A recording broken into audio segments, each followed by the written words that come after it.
Hello everyone. Today we will be doing a dictation from Progressive Magazine, June 2026. I will be dictating exercise 15. We will start the dictation in 10 seconds.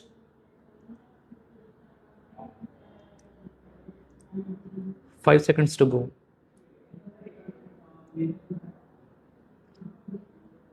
Start. We have now come to realize that it is easy to plan but difficult to plan within our resources.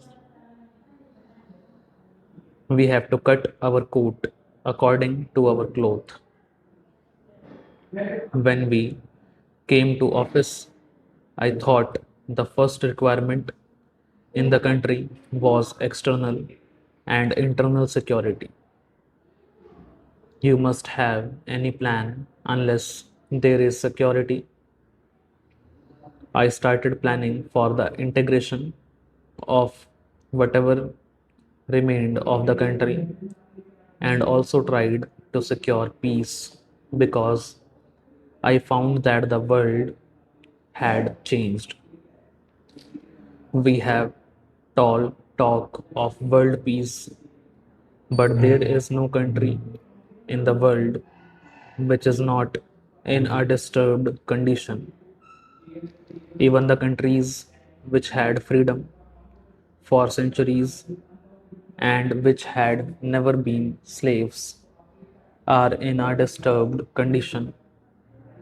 In this country, which won freedom only yesterday and which has a past legacy of so many disturbing elements, it is impossible to make progress unless we first restore order. On top of it came partition, which made our task difficult. We were just settling down when we came with devaluation.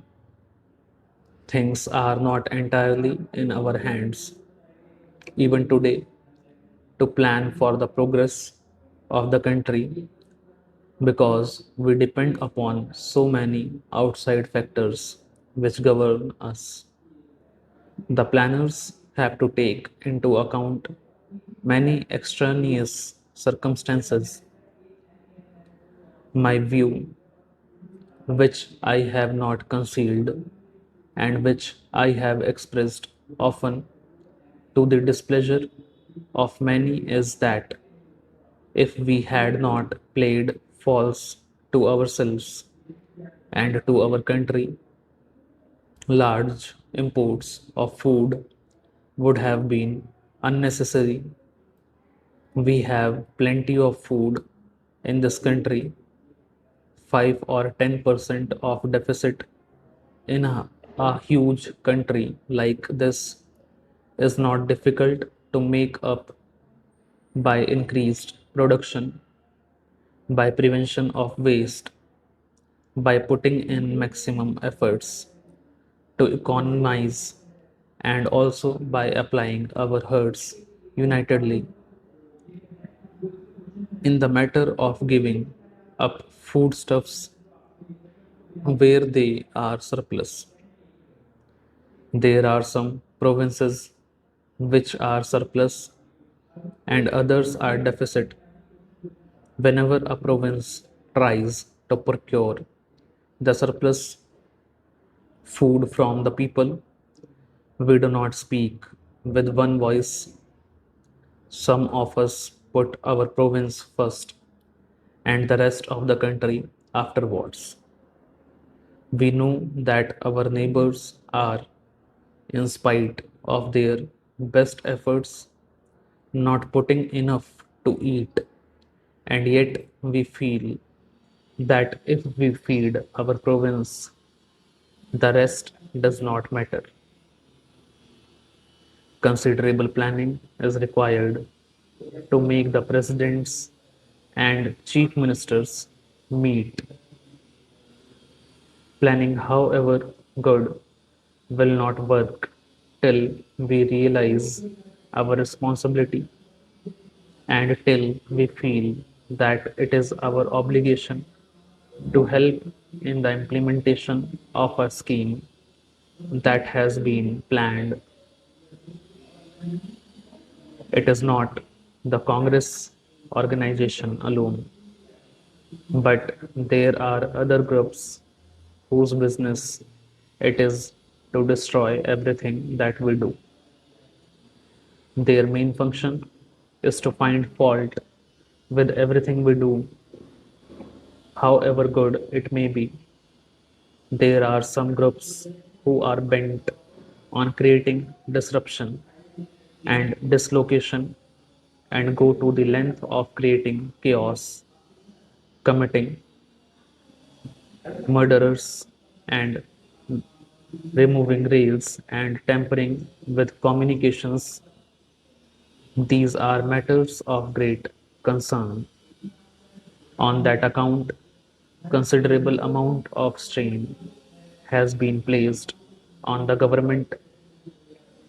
In spite of all that, we have to large extent restored order, and this has been appreciated by the people who come from outside.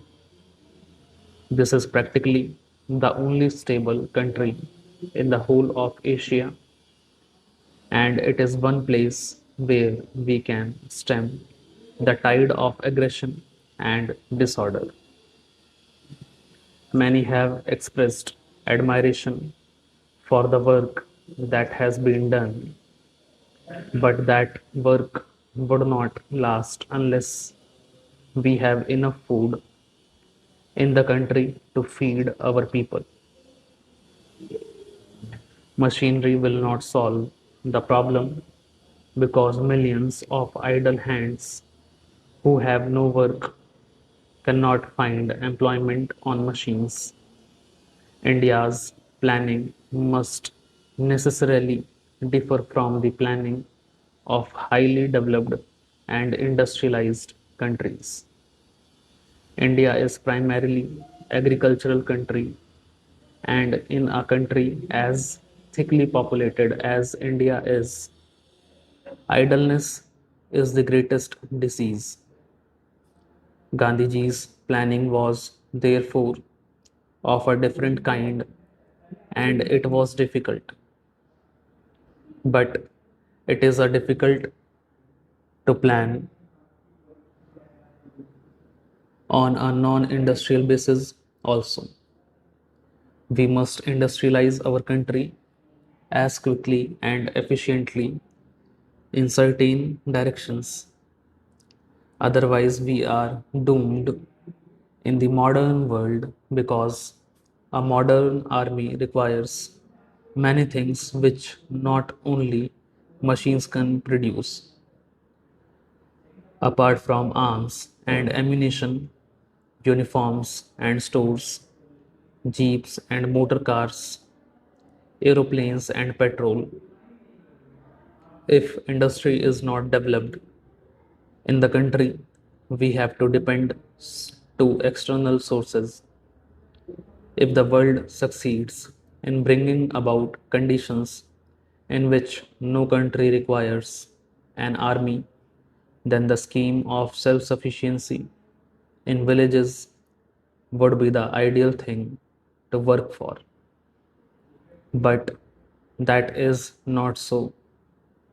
We have to plan both for industry, which is immediately necessary, and for agriculture, which is of primary importance. Today, the most controversial question in the country, which has brought the government into trouble and made it unpopular in controls. This government has not got the machinery for effective controls in any sphere. It has got barely enough staff to run the administration. Stop. Also, if you want to transcribe this dictation and want the real SSC like result, then do log on to stenodaily.com and type it there. Thank you.